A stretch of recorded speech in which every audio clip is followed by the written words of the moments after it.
When people hear the best engine of all time, their mind usually goes straight to something exciting. A big American V8, a Porsche Flat 6, an Italian V12, or even a BMW Straight 6. And yeah, those engines are great, but none of them can really be called the best of all time. And not for the reasons you might think. It's not because Porsches and Italian cars are too expensive. Not because American engines make small power from big displacement. And it's not because BMW engines are unreliable. Yo bro, but the B58 is so reliable. Well, I wouldn't call that a less than 10-year-old engine that has oil pump issues. But who could have thought that using plastic in critical engine components isn't a good idea? Apparently not the engineers behind the supposed best engine of all time. The real reason none of these engines cannot be considered the best of all time is because they were never put in the best car of all time, the Volkswagen Passat. And the best engine fitted to the best car of all time is the 1.9 TDI. Now, if you're not from Europe, it's honestly hard to understand just how legendary this engine is. Over here, people trust this engine more than their friends, their family, and even God. This isn't even a joke. There are literal 10-hour ASMR videos of this engine just idling. You don't need melatonin anymore.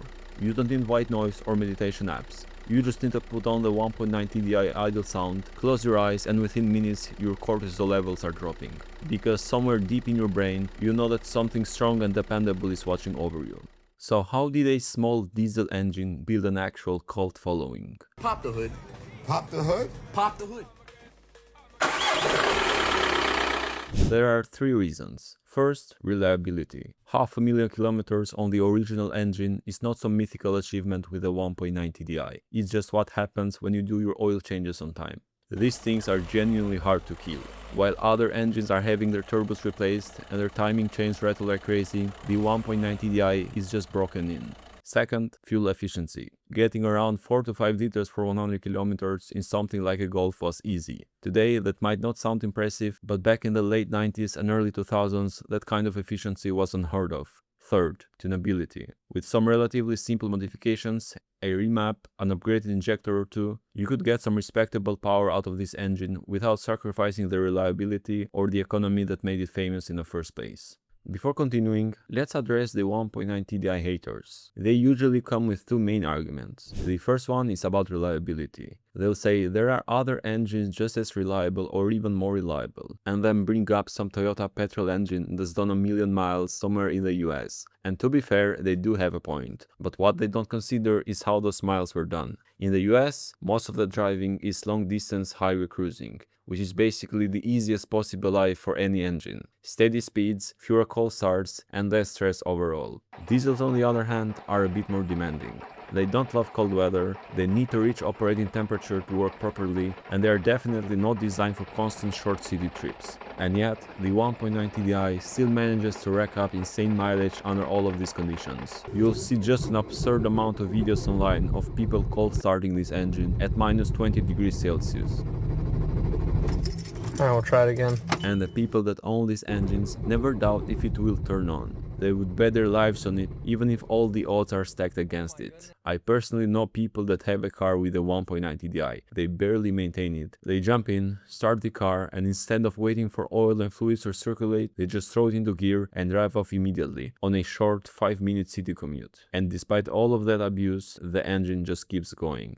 Now, the second argument is that the 1.9 TDI is only reliable because it's simple. But that's not really true either. People assume it's simple because it's reliable and relatively easy to work on, but for its time it was actually quite advanced. It had a variable vane turbo, EGR systems, electronic direct injection, plus all the extra sensors and cooling system needed to make everything run properly. What really made it reliable wasn't simplicity, it was the fact that it was overbuilt. Everything was designed with extra tolerance, extra strength, and extra durability. Volkswagen essentially built an engine that could handle more than it was ever expected to face. The engine block itself is structurally very rigid, made from thick, high-quality cast iron designed to handle high cylinder pressures, with the 1.9 TDI compression ratio being almost 20:1. The crankshaft, connecting rods, and pistons were all engineered to withstand loads far beyond the stock power output. This is why even heavily tuned versions of the engine often retain stock internals without failure. The pump-induced unit injector system used in later versions also contributed to its overbuilt nature. Unlike common rail systems where fuel pressure is generated centrally,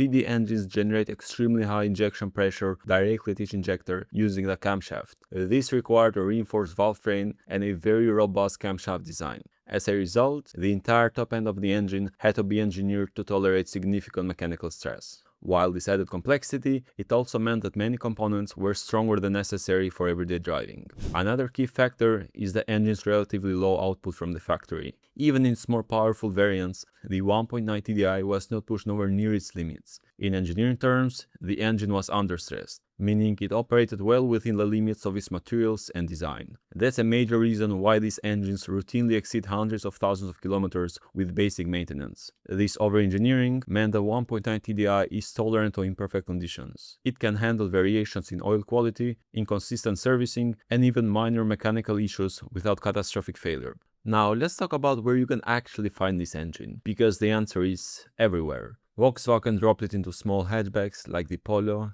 They put it in family saloons and estates. It ended up under the bonnet of the Audi A4, the A6, the Skoda Octavia, the Seat Leon, and pretty much everything else in the VAG empire. It's even been used in vans. That alone should tell you something about how versatile and dependable this engine really is. The Volkswagen 1.9 TDI stayed in production for nearly 2 decades, evolving continuously with numerous updates and improvements throughout its lifespan. The first major production use of the 1.9 TDI came in models like the Audi A.T. B4 in 1991, followed closely by the Volkswagen Golf Mach 3 and Volkswagen Passat B4. These early engines, such as the 1Z and AHU, were already a big leap over old mechanical diesels. They used electronically controlled direct injection with a rotary pump. This allowed for more precise fuel delivery, improved efficiency, and better power output. At the time, producing around 90 horsepower, these engines already stood out for the balance of economy and durability, which made them immediately popular, especially in Europe where diesel demand was rising.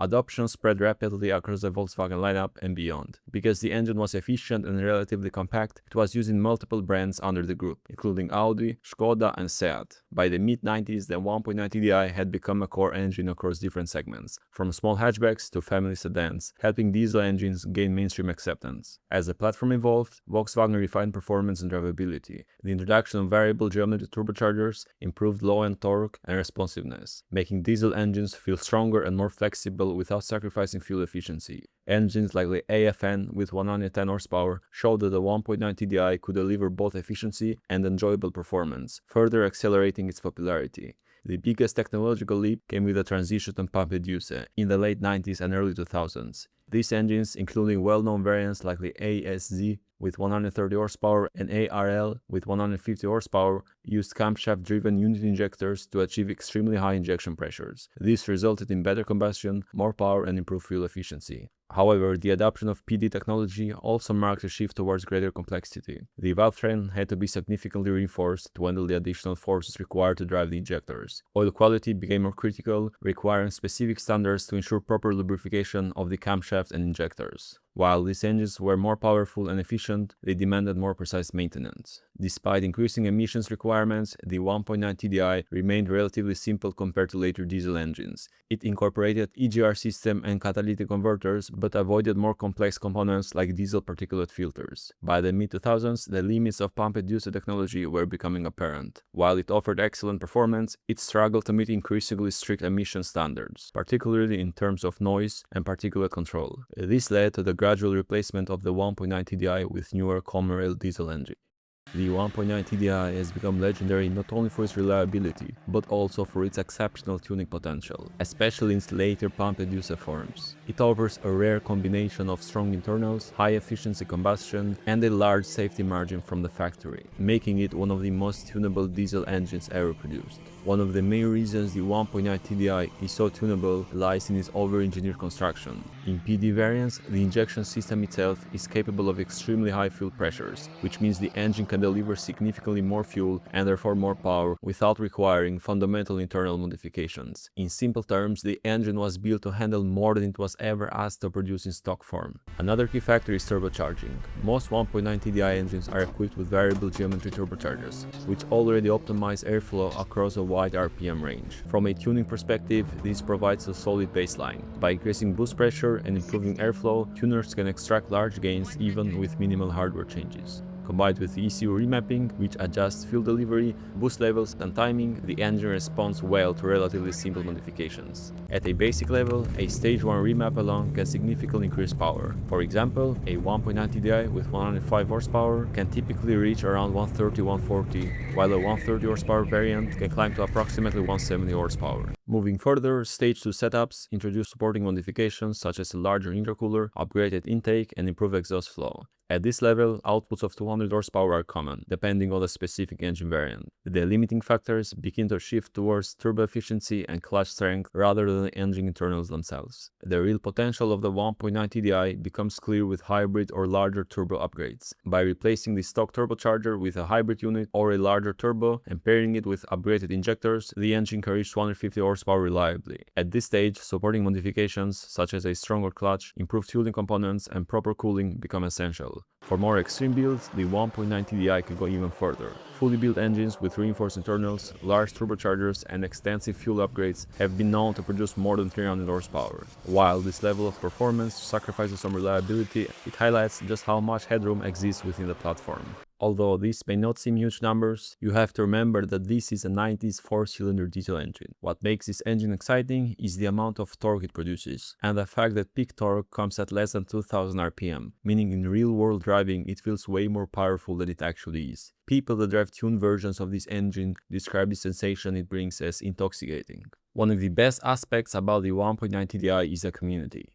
There are communities built around fast cars. There are communities built around expensive cars. There are communities built around rare, exotic cars that most people will never touch in their lifetime. And then there is the 1.9 TDI community, built around a diesel engine that was at its best fitted to a Volkswagen Passat estate. And yet, this is one of the most passionate, most dedicated, and most unhinged automotive communities on the entire internet. If you want to understand the 1.9 TDI community, you have to start with the forums. Most of them look like they were designed in 2003, and nobody had had the heart to change anything since. But because they are, without exaggeration, some of the most comprehensive repositories of mechanical knowledge ever assembled by human beings. Need a step-by-step guide to swapping your injectors with nothing but a socket set? There's a thread complete with photos, diagrams, and a reply from a guy who has done it 11 times and considers it relaxing weekend activity. The 1.9 TDI forums are not just guides, they are living archives. You could genuinely print them out, bind them, and shelve them in a library alongside medical and legal books,